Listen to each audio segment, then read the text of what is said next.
Appreciate You'll be a it. good Attorney General. All right, so I'd like to let the committee know that Senator Hirono will be the next up, and then we're going to take a break and return to 5-minute rounds. Senator Hirono, are you tuned in? Yes, I am. Thank you, Mr. Chairman. I would like to ask what I think is a very straightforward question. Over the past couple of years, the Justice Department has initiated a number of efforts related to missing and murdered Indigenous people and women, including U.S. Attorney-led pilot projects in Alaska and Oklahoma to implement tailored tribal community response plans. To what extent do you plan to continue to focus on these and other regional engagement efforts that could help address the missing and murdered Indigenous people crisis? Well, I certainly do intend to continue those. Again, last time I was in the Justice Department, the Office of Tribal Justice was established, and I believe from looking at the org chart that it's still there. This is an important aspect. We have a responsibility to Indigenous peoples, both statutory and otherwise, to protect. And many of our problems in this country are regional, and we must focus our resources on problems that are regional. Not every problem is a national one, and regional problems have to be addressed directly with respect to the problems caused in those regions. And thank you, Charlene, because I think this is an possibly underreported, and definitely we don't pay enough attention to what is happening to murdered and missing and Indigenous women. So I think we need to put a lot more emphasis on what's going on there.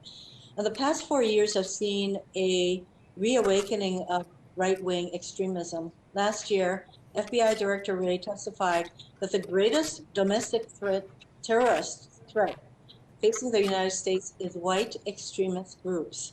And of course, last month we had an insurrection at the U.S. Capitol led by white supremacists and right-wing extremists. Late last month, the New York Times reported that President Trump, with the help of his Attorney General Barr, diverted law enforcement resources from combating the serious threat posed by right-wing extremist groups. Will you reprioritize Justice Department resources to address white supremacists and other right-wing extremists? Yes, Senator, if anything was necessary to refocus our attention on white supremacists, that was the attack on the Capitol, and I expect to put all departmental resources necessary to combat this problem into this area, to make sure both our agents and our prosecutors have the numbers and the resources to accomplish that mission. Thank you. My next question has to do with the immigration courts. And we discussed immigration and the courts when we were able to meet a few weeks ago. And it's worth highlighting that under the Trump administration, the backlog of cases pending in the immigration courts has exploded to almost 1.3 million cases. That is an amazing number. In some jurisdictions, the wait to hear a case is 4 years, and there are cases that have been pending for more than 5 years. And this not only affects families trying to reunite, but students trying to study or train in the U.S., victims of crime who are working with law enforcement, and members of our military trying to adjust status.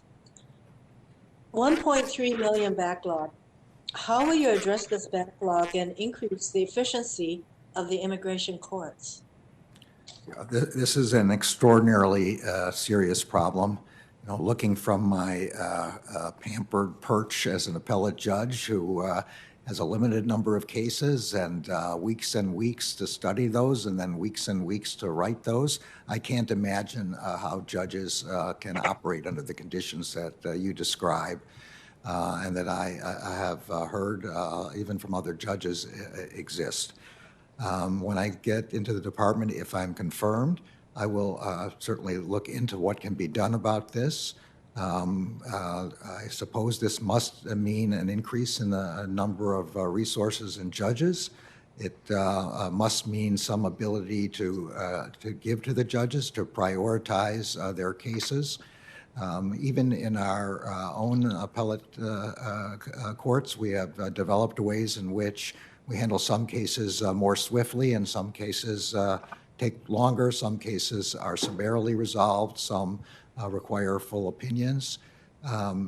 Some way of evaluating this is required, but I can't give you any specific idea with respect to court administration, which I know something about, but not an enormous about, until I have a chance to get into the department if confirmed and to understand what the cause of this huge backlog and number of cases is. There is an executive office for immigration review that oversees these, but I think the really important thing is an acknowledgement that this kind of serious backlog has got to be addressed, and because lives are at stake here.